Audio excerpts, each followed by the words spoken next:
Welcome to the Rockwall Yellowjackets Midweek Report with head football coach Rodney Webb and J.J. Smith of the Rockwall News. Congratulations, Coach, on a fantastic 67-35 victory over Copperas Cove. What a horse race, huh? Did you expect that? Well, yeah, we would have preferred for it to have been a little more one-sided by halftime. You know, they were hanging right with us. They were down 3 at halftime and actually took a lead briefly in the third quarter, 35-31. And so, you know, it was definitely a game where they showed up expecting to win, and they threw the kitchen sink at us. And but I'm proud of our kids for persevering through and taking every shot they had to deliver. And you know, we just hung in there and made the best of the situation and put them away. I think we scored the last 36 points of the game to win. That's true, you did.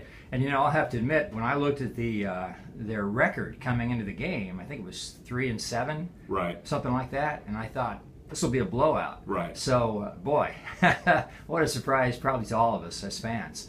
But a whale job. Now, Will Reed wasn't able to play, but Matt Jones, I thought he did a fabulous job as a backup. We call Matt Luke Skywalker. That's his nickname around here because we think he's got a little Jedi blood running in his veins. And Matt came in last year and started 2 games, and we scored over 60 points in both games. And then he started a game this year and we scored 67. So, you know, Matt is the starting quarterback. The offense is averaging over 60 points a game when he plays. He did a great job again Friday night. And of course, probably the first name I should have brought up was Caleb Broach. 8 touchdowns, 309 yards rushing. Wow, what a game. Yeah, it was the 10th highest touchdown total in state history, and he just played outstanding. And when we get into playoffs, you don't. It's no real time for experimentation, or you know, you got to dance with what brung you, and you got to call the plays that are working. And so Friday night, clearly they were having a hard time with our off tackle run game, and so we just kept running it, kept pounding it, and you know, almost like Caleb was like a gerbil in a cage, you know, and you know, I guess only by the end of the game do we lose the gerbil. Really, he was in there the whole rest of the time. So, and of course, he was named the Dallas Morning News Player of the Week, right, which is a wonderful recognition. And I got to say, that offensive line. What do you want to say about the offensive line? Well, they're the unsung heroes of the team, and I'll say that we felt like it was a position of weakness for us at the start of the year. We felt like we really got exposed within our offensive line in our scrimmage to start the year against Denton Ryan and against Trinity. But they have slowly improved each week, and I would say that at this point in the season, our offensive line is maybe the greatest strength of our team, and that's a real testament to the work those kids have put in and the work that Coach Brackett and Coach Bridges have put in with that group as well. Well, I saw some of the video that Willie Orgy put on our website, and the holes that they had that Caleb ran through. I mean, I could have run through them. Right. They really blew them out. So congratulations to not only Caleb, but also to the offensive line. And then you mentioned they jumped ahead of you there at the end of the third quarter, 35-31. Let's go back to that for a second. Mm-hmm. While that horse race was taking place, I'm sure that gave you a few jitters. In fact, I read that you said that.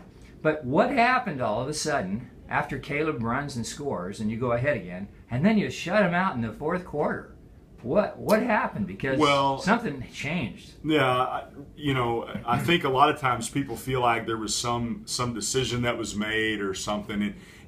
So oftentimes it really just comes down to momentum, and it comes down to, you know, that was a team that frankly we should have beaten, and they had enough tricks in the bag to get them through a portion of the game, but they didn't have enough tricks in the bag to get them through 4 quarters. And eventually, the things that the onside kicks, the trick plays, the schemes that they had modified to run against us, the well kind of ran dry eventually. And that happens so often in a game where one team hangs around for a while, is that, and to their credit, they came out and they had a great plan and they executed it very well. And so oftentimes, when one team is better than the other, that's why we play 4 quarters. That by the end of 4 quarters, the better team has definitely asserted itself. And thanks for answering that. That's a good explanation. All right, so this week you're up against an 11-1 Jesuit team. What do you know about Jesuit? What do you expect from them? What do you need to do to beat them? Well, we played them the previous 2 years in the playoffs, and what I can tell you is that they are one of the most well-coached teams that we will ever play. And their staff does a tremendous job with them. Their kids play very hard. They have some really good athleticism on the team too, and so we've got our hands full. I mean, they're giving up 14 points a game defensively. They have 5 shutouts in 11 games this year. Wow. They beat Dallas Skyline. They beat Mesquite Horn like a drum last week. So very, very impressive. They're efficient offensively. They're very balanced run to pass. They throw and catch well. They don't commit a lot of penalties. They don't turn the ball over. They block well. They run hard. They're solid in special teams. They're exceptional defensively.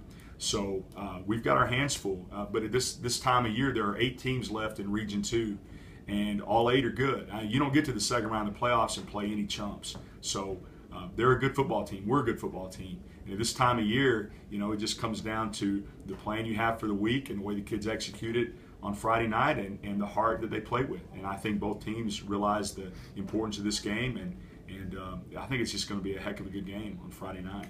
Well, the Yellowjackets certainly seem to be a well-oiled machine at this point of the season. Now, maybe last question. You getting any sleep as you prepare for this game? You're probably really putting a lot of hours in. If you look real closely, I think you can probably see dark circles under my eyes. It's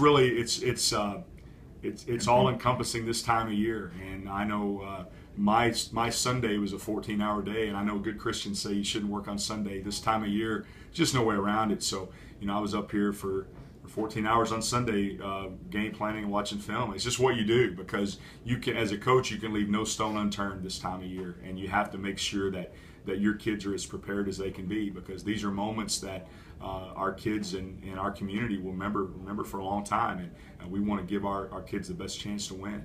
But it is a labor of love, though. I mean, I love doing it. Our staff loves doing it, but yeah, there's not a lot of sleep this time of year, really. Well, congratulations on a fabulous season.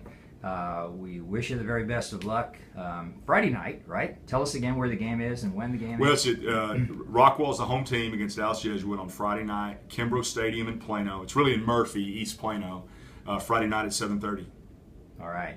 Well, go Jackets. That's right.